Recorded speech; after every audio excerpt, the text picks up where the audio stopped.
your operator. Have no fear, fellow citizens. The Mediator is here. Good morning and welcome to this week's edition of The Mediator with me, your host, Brian West. Here to give you the top 8 headlines and developing news stories that made in this week. Now, as usual, give you the top 8 local headlines and developing news stories that made in first, followed by a movie clip, a skit, a trailer, or something that's going on in the community, or maybe some pictures. And then I'll give you the top 8 international headlines and developing news stories that made in, folks. Let's waste no time. Oh, yeah. Let's get to it. Story number 1. Local child support is in top headlines. The Vindicator has a report published August 11th highlighting National Child Support Awareness Month. Now, the report highlights how more than $26,871,000 in child support is collected in 16,551 active cases. Wow. Now, this story made it in because it highlights how many children have been impacted by mother and father separation. Story number 2. Youngstown mayoral race heats up. David Skolnick has a report published August 9th explaining how Derek McDowell, who is the independent candidate running for Youngstown's mayor race, has raised $14,760 for his campaign.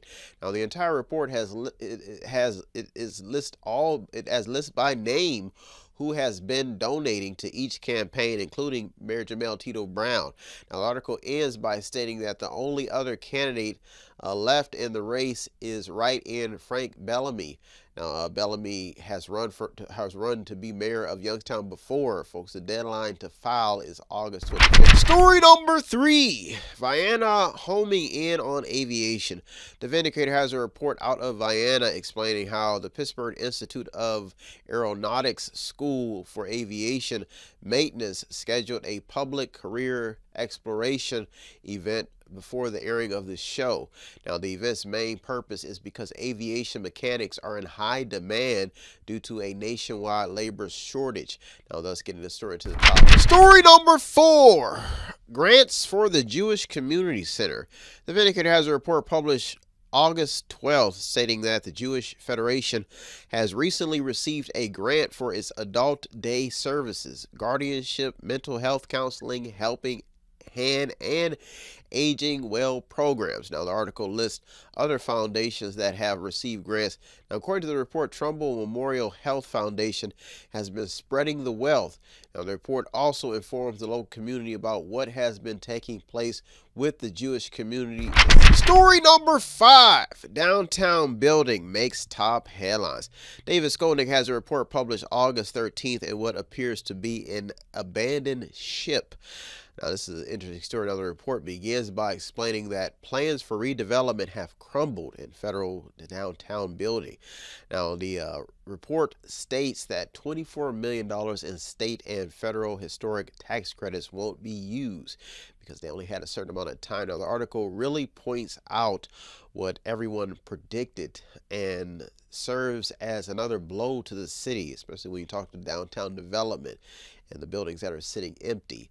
Now, there's only a few of them, but they're sitting empty. Now, it goes on to explain the process from the financial director's point of view and ends by stating that they're basically shelving the plans and regrouping. Story number 6. TCESC's new teacher agreement is in top headlines. A report out of NOWS published August 12th explains how the Trumbull County Educational Service Center Governing Board has ratified a new 3-year agreement with the Trumbull County Education Association. Now, it's a small report that explains how the new agreement will cost the center $1.6 million over the next 3 years. Now, this story made it in due to the current attention-making headlines when it comes to education funding.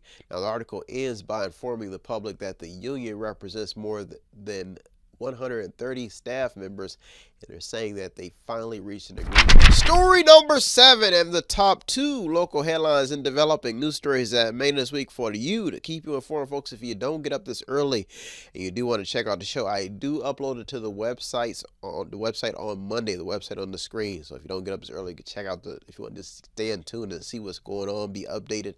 You can check out the show on the website on our YouTube page. Story number 7, Youngstown and the Feds.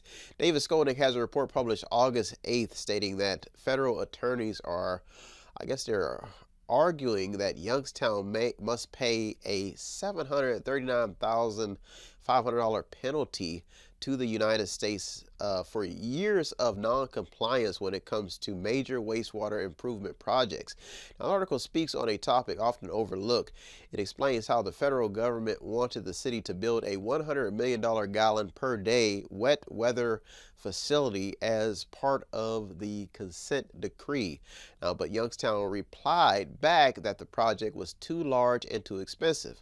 Now, the article succeeds at bringing the reader into a very informative conversation about wastewater. A lot of people that often goes overlooked and a lot of people really don't know about. Now, Youngstown is diverting 35.5 million gallons of combined sewage annually, costing $10.5 million. Story number 8 and the top local headline and developing news story that made this week for you to keep you informed, folks. If you do want to stop by our small little thrift store and consignment shop and support the show, you can stop at 5648 Market Street in Boardman, Ohio, or you can stop on the website. Sometimes we post things that are for sale on the website, and that's how you can support this program and some of the things we do here locally, and just trying to stay active and getting older, so I have to stay busy or I'll wither away. Let's get to the top story, and that's why I'm in here constantly being useful, using my time wisely. And if you want to contribute to help out this local community function, independent community function, you're more than welcome. Story number 8, Boardman is still business ready. Dan Pompley has a report published August 12th in what appears to be an optimistic business report out of Boardman. 8 development projects have been completed, with another 7 under construction, with 2 new permits in the works, according to zoning inspector TJ Curran. Now, the article describes in detail what is taking place in the Boardman area when it comes to building. Now, this article continues to show business activity in Boardman staying steady, which has always been the case when it comes to local business growth. Story number 8 is just a little bit saying that Boardman is still, out of all these years, has stayed consistent and is still in business and still able to provide big business. That's what story number 8 made to the top this week. The business hub is in Boardman. Well, folks, those are top 8 local headlines developing news stories that made this week. I'll be right back with top 8 international headlines developing news stories. So don't you go anywhere. In the Mediator, me, Brian West. I'll be right back. Welcome back. And now it's time to get to the top 8 international headlines developing news stories that made this week. Folks, this month we're celebrating the business anniversary of Method 8 in over probably 18, probably to 19 years in business. Probably more than that when I didn't have a license. I was publishing books at probably like 16 years old. So we're celebrating the history of this company. Locally run independent production company. So I'm going over some of the memories. And one of the memories I do have is when I first opened up a studio on Market Street in Youngstown. And oh man, this was back when studios were still in the groove before they came out with all these independent little gadgets you could use on your computer. So we opened up this studio, and this was probably about in 2011, and I had come out of the church environment, very conservative environment, so a lot of stuff I was not equipped to, like people smoking weed in the studio and the different sounds. So I had to get used to this, and I'll never forget, we had an engineer. His name was Cody. I'm not going to say his old name because probably want to get these guys too much recognition, but his name was Cody, and Cody was really down about engineering, man. I mean, that's all he wanted to do was make sounds and make beats, and he was serious. He was probably in the studio every day making sounds, and I had opened up this facility so people could exercise their talents.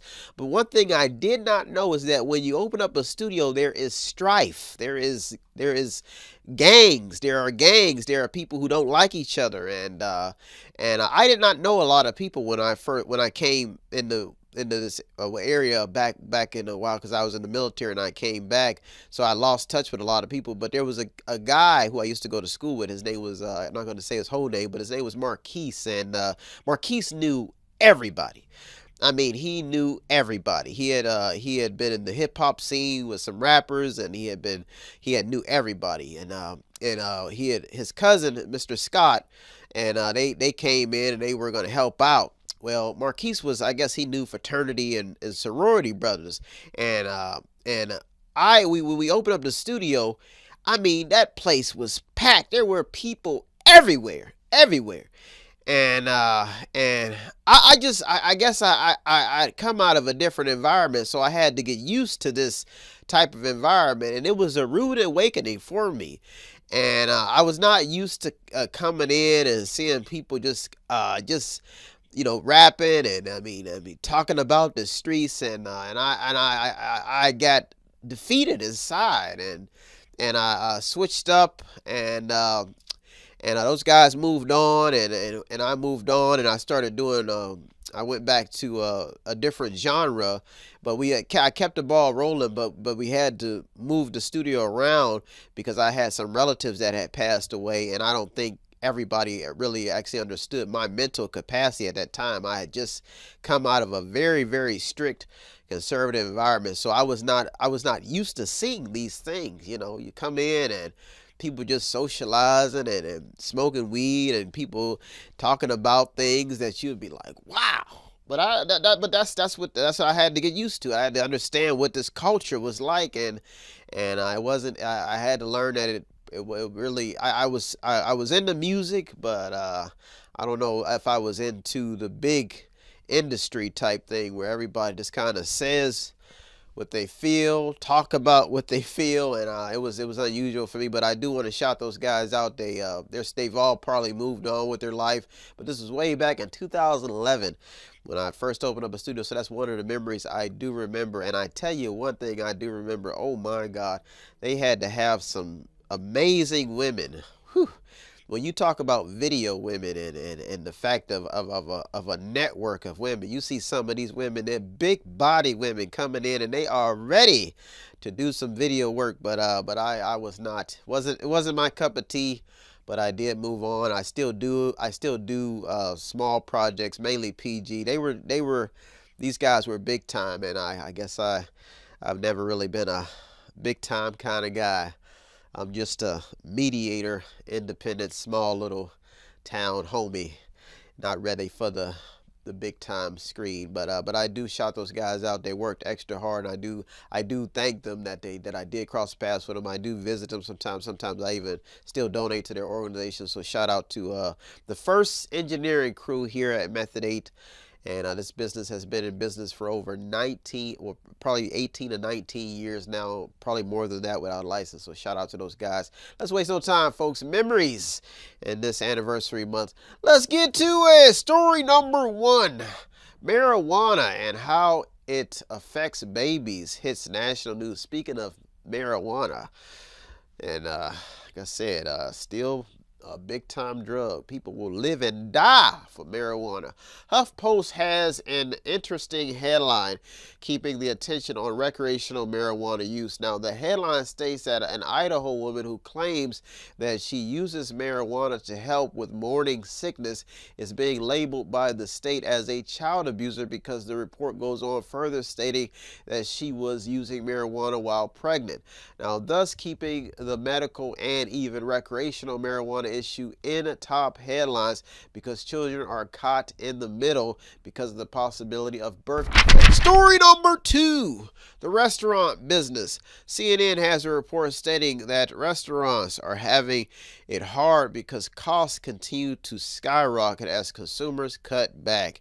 Now, what got this story in is the fact that growing attention is being put on business owners, and the fact that every time costs rise, businesses are affected because it is very hard to keep up with overhead costs when retained earnings fall flat. I mean, the money that they bring in, there's not too much of it left after they pay all their bills. There's no profit.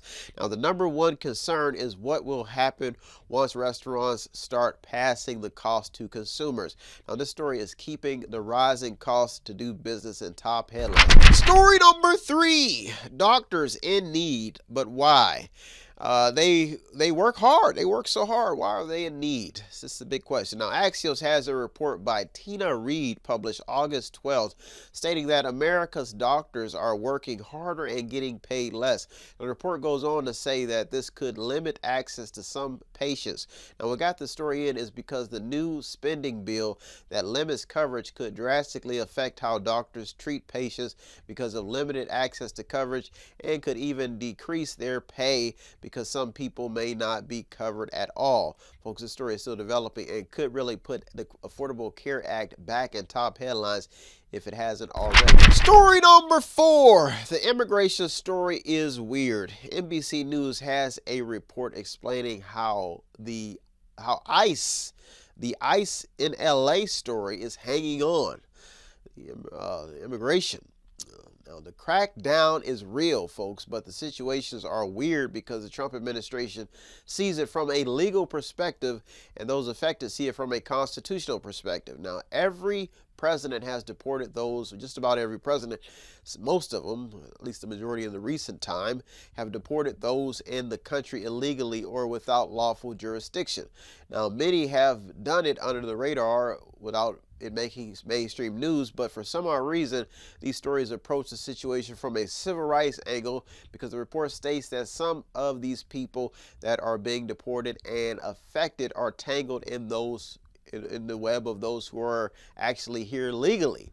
Legal citizens. Now, this story is still developing because the story states that Andrea Velez states that someone grabbed her and slammed her to the ground when ICE was chasing a man, and she purposely got in the way, thus getting the story to the top headline because she now is in custody, because at the moment she says that the law seems to be, well, I guess the law seems to be the most important issue at hand in the story, because they're saying that she violated the law by getting in the way. And she's saying that they violated her rights by knocking her down. Well, and she's a legal citizen. That's what she's saying. So there's a lot of people tangled up in the story. That's why story number 4 made it to the top this week. We'll focus on our top 4 international headlines developing news stories that made this week. I'll be right back with top 4. So don't you go anywhere. The Mediator, me, Brian West. I'll be right back. Welcome back. Now it's time to get to the top 4 international headlines and developing news stories that made this week. We are highlighting the anniversary here over the 18 to 19 or more years that I've been serving this local community, and I'm highlighting some history of the show, some history of the business. And one thing I do know for sure is that I do remember the first 2 employees that were actually on the payroll when I first opened up. Now, when I had first opened up, I was probably a punk kid who was just an independent publisher. I was not involved with a major publishing house, so you have to see it from my angle. So I had been serving the community as a mentor at a church program, and then I was publishing books when I was probably 16 or 15. So I opened up an office in downtown Youngstown. This was probably at the time where there was literally no businesses really opening up in Youngstown, and many of them were failing. So I was still working for the post office at the time. So I'd had all this credit, I'd had all this money, and I just decided to open up a business. And I'll never forget, these 2 attorneys told me I should go back to Chicago where I incorporated at. I'll never forget this. And they said, you're going to waste your time in Youngstown. I'll never forget this. But I'm still up and running 19 years later. That's a miracle. Now, when I first started out, there was 2 employees out there. I'm not going to mention their whole names, but Rob and Krista. I'll never forget it. Krista was probably one of the greatest workers that I had seen, and Rob I think he was working for the prisons. He had just lost his job at GM, and I think he retired or something. I can't remember, but he was him and Krista were working in the office, and I'll never forget how hard it was to work at the post office and try to do this full time. So I would come in at the end of the day when they were working, and And it was at this particular time the business was still trying to find its identity because the publishing world was not as fast paced. So there was still a lot I had to learn. But I felt so bad because there were so many early mistakes. When you first open a business, there's a lot of mistakes you make. Like, you may hire people that you don't need. You may overspend on things that you don't need. You may overspend on advertising. And I was making a lot of mistakes, but I thought the first employees that we had were great people. And I feel bad that I caught them early and I didn't catch them now, because we had some great people that could be useful. But as time went on, they probably were upset with me because at that particular time, things were going really, really fast. And what ruined the whole situation is I ended up getting in a bad relationship.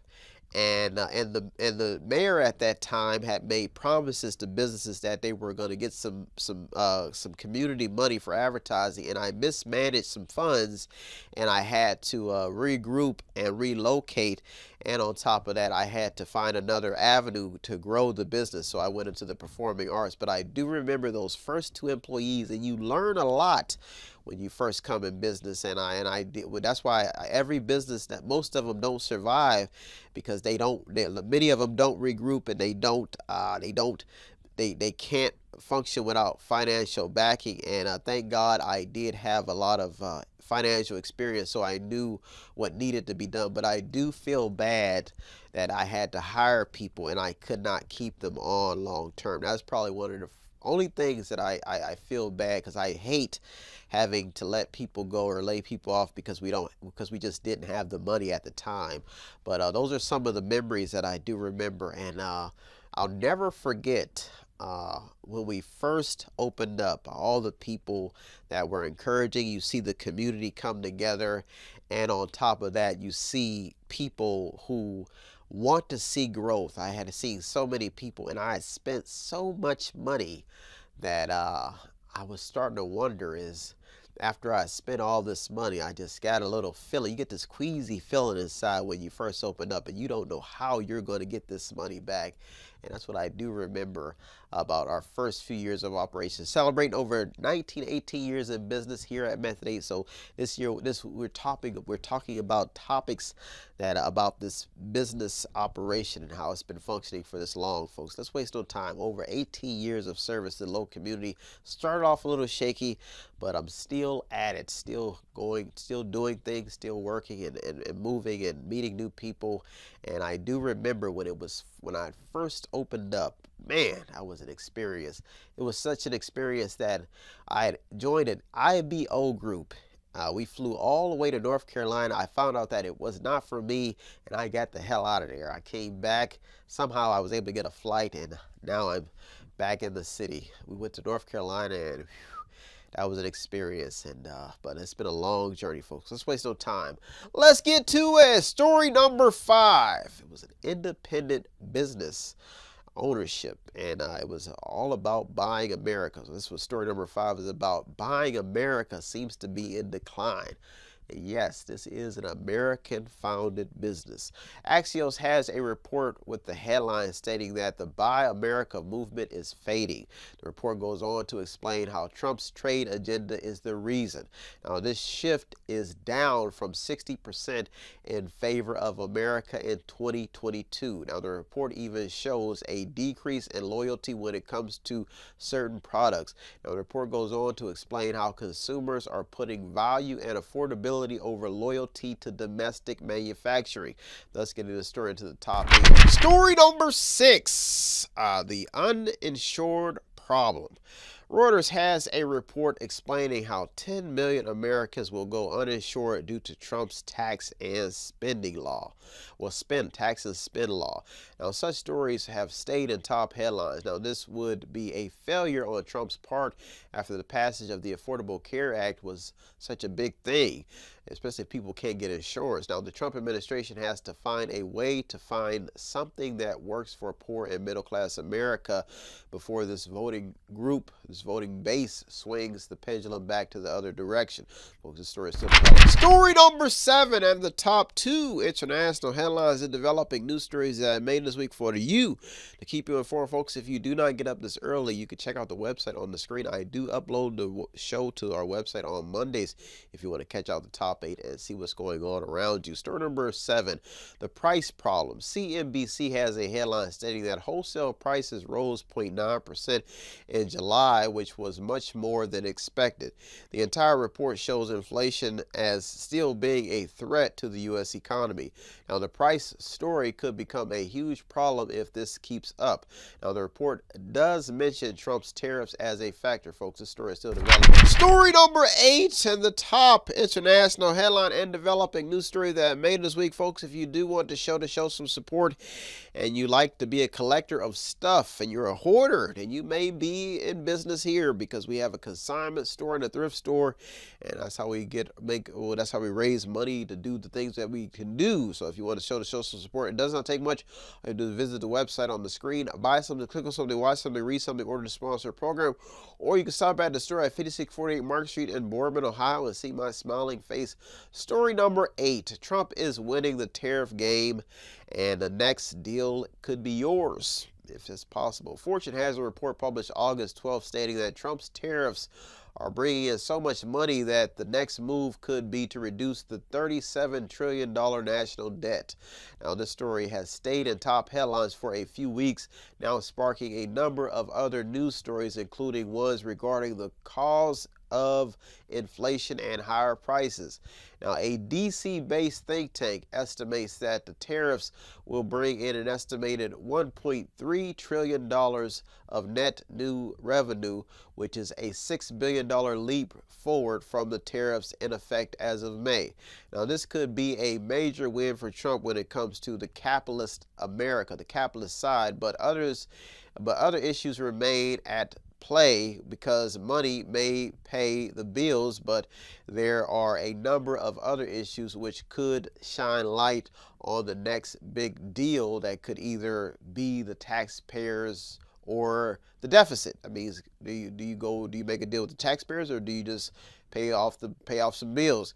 Now, the drained out workforce is also making headlines, and the fact that Trump is not looking good in some situations when it comes to civil rights and violating people's human rights, because they're saying that there's some unsettledness going on in D.C., especially when he's I guess he enforced the National Guard to try to patrol the streets, and that's not looking good so far. So Trump has a lot of shoveling to do, but some things are looking up when it comes to some things. Well, folks, there are top 8 local and international headlines developing news stories that I made this week.